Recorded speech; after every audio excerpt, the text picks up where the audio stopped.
Oi pessoal, tudo bem? Eu sou a Fernanda, residente pedagógica no curso de História da Universidade Estadual do Vale do Acaraú. E hoje eu estou aqui para a gente falar um pouco sobre a sedição de Pinto Madeira, também conhecida como Revolta de Pinto Madeira, que foi um movimento que aconteceu aqui no Ceará entre 1831 e 1832, no comecinho do período regencial. Então, pessoal, em 1831, o Dom Pedro I ele abdica o trono do Império Brasileiro por conta de uma crescente oposição movida principalmente pela elite latifundiária, além de outras significativas razões, como, por exemplo, as dificuldades econômicas causadas pela Guerra da Cisplatina e algumas rixas entre políticos conservadores e liberais, assim como entre portugueses e brasileiros. Mas, como seu filho, seu herdeiro, Pedro de Alcântara, tinha apenas 5 anos quando isso aconteceu, o país passou a ser governado por regentes até que o herdeiro atingisse a maioridade. Então, nós temos a fase regencial de 1831 até 1840.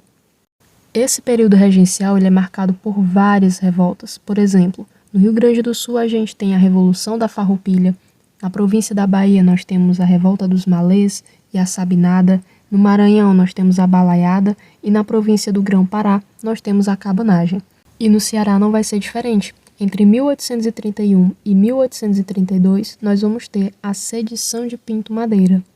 Joaquim Pinto Madeira era um coronel de milícias da vila de Jardim e era aliado de Dom Pedro I. Era partidário dos chamados restauradores, que desejavam a volta do primeiro imperador do Brasil.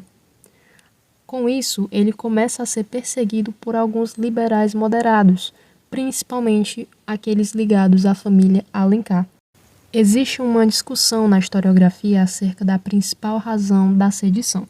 Alguns historiadores defendem, por exemplo, que a principal causa seria local, ou seja, estava concentrada na busca pelo domínio político do Cariri cearense entre os coronéis do Crato, que tinham uma tendência mais liberal, e os coronéis da Vila de Jardim, que tinham uma tendência mais absolutista. A outra possível razão gira em torno de algumas características já citadas acerca do Pinto Madeira. Por exemplo, ele será aliado do Dom Pedro I e aliado à causa restauradora. Dessa forma, alguns historiadores afirmam que o Pinto Madeira tinha algumas ligações com outros restauradores de Pernambuco e Rio de Janeiro, por exemplo, e que estavam tramando revoltas justamente para fazer com que Dom Pedro I voltasse ao poder. Mas o coronel Pinto Madeira não entrou sozinho na disputa. Ele contou com a ajuda do padre Antônio Manuel de Souza e de um exército formado por sertanejos que eram chamados de cabras. E só para lembrar, a participação dos cabras nesse movimento tinha motivações diferentes daquelas apresentadas pelo Pinto Madeira, tendo em vista que, por muito tempo, essa parcela da população foi desprezada pelo governo, nem tendo direito à terra.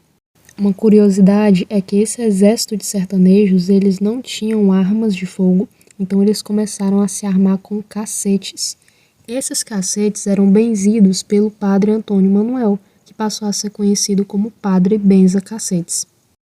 E apesar de algumas vitórias bem significativas, o exército de Pinto Madeira acabou sendo derrotado pelas forças conjuntas do governo provincial com o governo regencial, que nomeou o general francês Pedro Labatut para chefiar uma expedição no Ceará. Após essa intervenção, em outubro de 1832, Pinto Madeira se rendeu. Ele foi julgado e considerado culpado pelo assassinato do José Pinto Cidade, um liberal. Não teve o direito de recorrer a essa decisão e acabou sendo fuzilado no Crato em 1834. Bom, pessoal, esse foi o vídeo. Eu espero que vocês tenham entendido. Qualquer dúvida, vocês podem colocar nos comentários e até mais.